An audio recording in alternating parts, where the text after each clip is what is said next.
Now we get to the point where we talk about the experimental session that we're going to do, which is basically going to be using the example file and talking about the C4 block and sort of standard sort of structure, which has an arbitrary waveform generator which you can change and modify, things coming through the ramp ADC so you can measure it, as well as a DC voltage on the input. Now there could be multiple ADCs depending on which version you're using now, but this is sort of the classical form that we'd start with.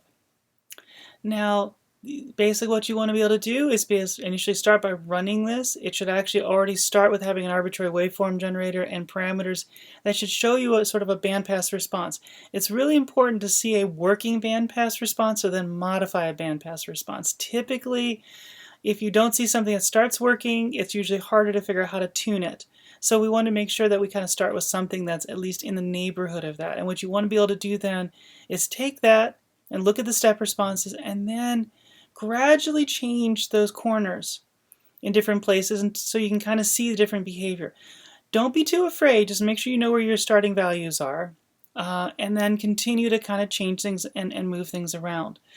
Further, don't be afraid to take a look at this at different input signals, either putting in different elements into the arbitrary waveform generator. Maybe you want to put in ramps into it, maybe you want to put in some simple curve structures into it.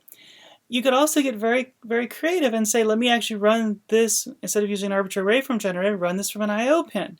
Maybe run this to an output pin. And what you could do then is actually take an acoustic input, say from your favorite music, and listen to what it sounds like when you put it through a particular bandpass filter. And then you could run this to speakers, you could hear it, you could record it, you could look at these things. There's a lot of possibilities you can do here, and I would say definitely try to play with the structure and get comfortable with it, both in the step response and in what you hear.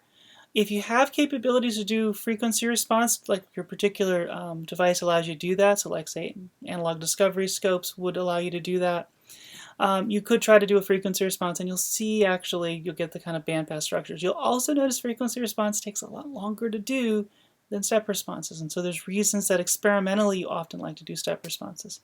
So the comment I would say is play, have fun with it. These are really cool kind of devices, and you may or may not have gotten to do as much of this in other parts of your EE curriculum, so have fun.